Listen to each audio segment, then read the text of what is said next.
Mulai dengan prinsip-prinsip etika tanggung jawab. Yang pertama adalah prinsip menolak totalisasi. Menolak totalisasi itu mudahnya menganggap semua orang sama dengan perspektif kita. Jadi kita tidak peduli dia mikirnya bagaimana. Pokoknya kita kategorikan dia sesuai pikiran kita. Kita menggunakan standar yang sama untuk semua orang. Ini namanya totalitas. Jadi kita mereduksi orang dalam kerangka pemikiran kita. Ini namanya totalitas. Padahal kata Levinas, kita dan orang lain itu harus ditegaskan bahwa kita ini berbeda.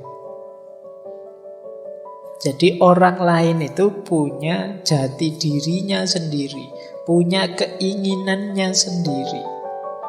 Orang lain itu punya hasratnya sendiri, punya cara hidupnya sendiri, punya cara pandangnya sendiri. Nah, ini yang sering dilupakan orang.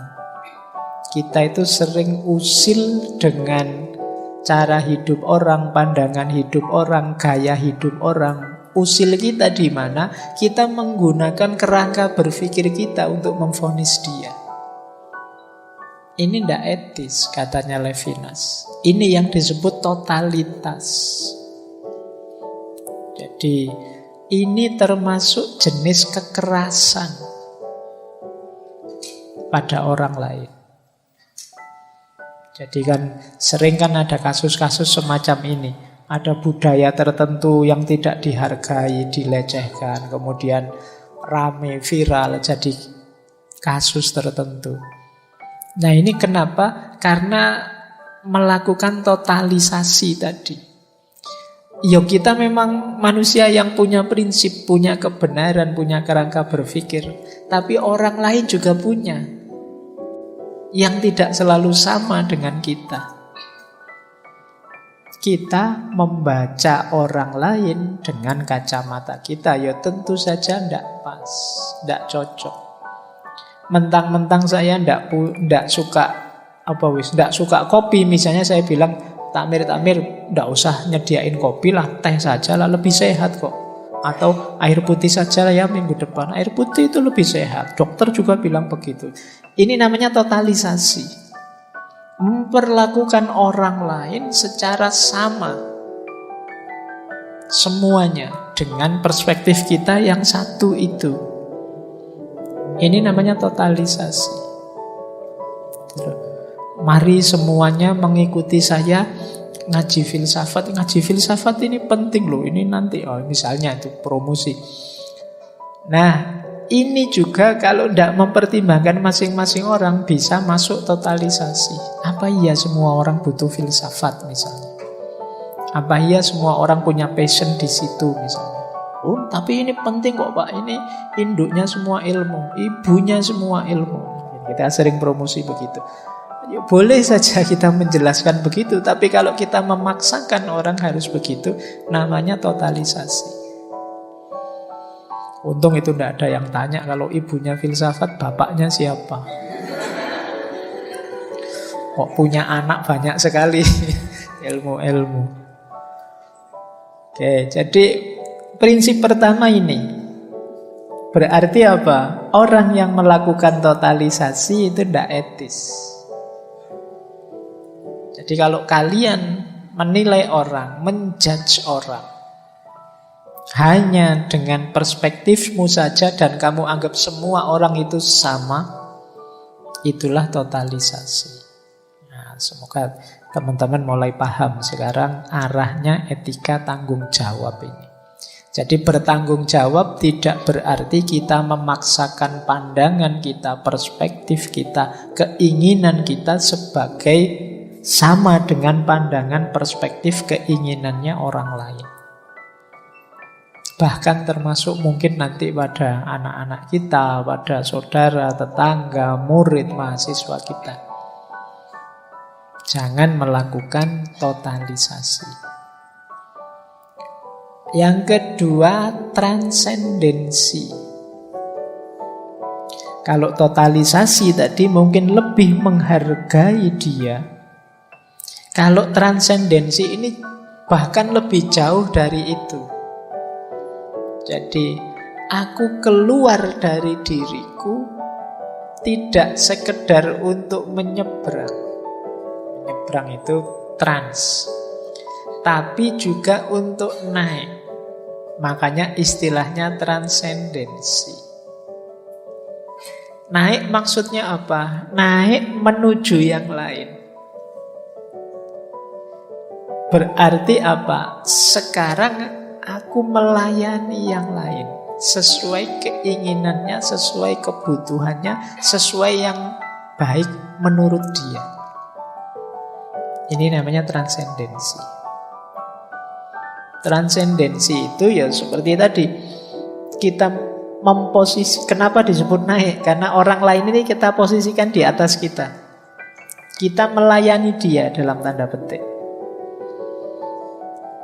Jadi ya kayak tadi loh, ada temenmu ke kamarmu misalnya, kamu padahal tadi mendengarkan musik kesukaanmu, tapi begitu dia masuk, kamu tanya, kamu senengnya musik apa? Oh kalau saya sukanya koplo. Wah ini baru murotal diajak koplo.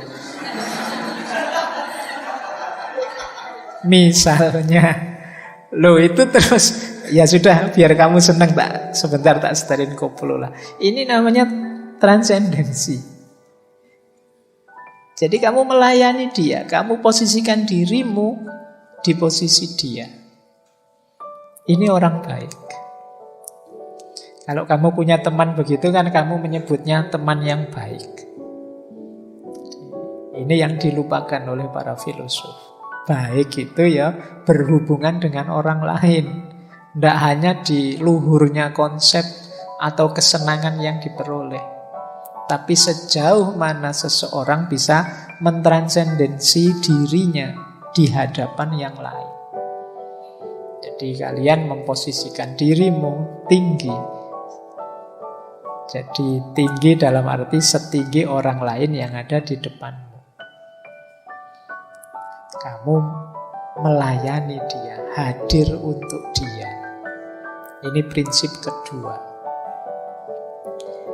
Prinsip ketiga, etika tanggung jawab itu hubungan yang asimetris. Ini menarik. Kita selama ini selalu bilang kesetaraan. Justru di sini Levinas bilang tidak. Dalam konteks kebaikan itu harus tidak setara. Tidak setara tidak dalam arti aku menindas dia, tapi aku melayani dia. Jadi ini kan terbalik, selama ini kita ingin setara, tapi di Levinas tidak. Hubungan kita itu tidak setara. Tidak setara dalam arti aku lebih tinggi, tapi sebaliknya, aku lebih rendah, aku siap melayanimu. Jadi diri kita dan yang lain ini tidak pernah jadi satu. Kita tidak selevel kok. Kamu lebih tinggi, ayo kamu ingin apa? Yang menurutmu baik apa? Aku bantu. Dan kita melakukan ini itu tidak untukku. Aku tidak punya pamrih apa-apa ya. Aku ingin kamu baik begitu saja. Jadi ini yang disebut hubungan asimetris. Makanya tadi saya sebut ini nanti puncaknya tetap ada pada cinta. Jadi ketika kita peduli pada yang lain, ketika kita menomorsatukan yang lain, ketika kita melayani yang lain, ini dalam konteks bahwa aku tidak ada pamrih apa-apa kok. Fokusku memang hanya pada dirimu. Bahkan kata Levinas, haknya orang lain dulukan, aku nanti saja. Orang yang seperti ini ya dalam kaprahnya masyarakat, ya ini yang disebut orang baik. saya ngambil minumnya nanti sajalah kalau masih ada sisa, biar teman-teman yang lain ngambil dulu. Nah, ini kan sebenarnya kamu berhak, wong kamu datang awal, tapi nantilah mungkin ada yang tidak kebagian, kasihan. Loh, kita menyebut orang kayak gini kan orang baik. Kamu tidak peduli kepentinganmu, tapi kamu dulukan kepentingannya orang lain. Bahkan dia lebih bertanggung jawab pada temannya, pada orang lain tadi dibandingkan pada dirinya. Kalau temannya datang, sudah makan? Belum. Mbok beli makan, tidak bawa uang. Nih pakai uangku dulu, padahal kamu sendiri belum makan. Ini cuma cerita saja. Mau cuma cerita, tidak tahu kenyataannya. Oh, ini kan teman seperti ini kan kamu sebut teman yang excellent, teman yang baik. Nah, kayak jadi hubungannya asimetris. Kan yang lain terus bilang, wah tidak adil itu, wah tidak bagus itu dan lain sebagainya. Tapi tetap kamu yang melakukan itu disebut orang baik. Kalau simetris saja, ya pertimbangan hak, pertimbangan balasan tadi, pertimbangan tanggung jawab tadi, ya setara saja. Kalau setara saja, tidak ada yang disebut orang baik, ya biasa saja, memang itu haknya. Tapi kebaikan itu ya ketika orang melayani yang lain. Melakukan kebaikan tanpa menghitung, tanpa menuntut apa yang dia dapat.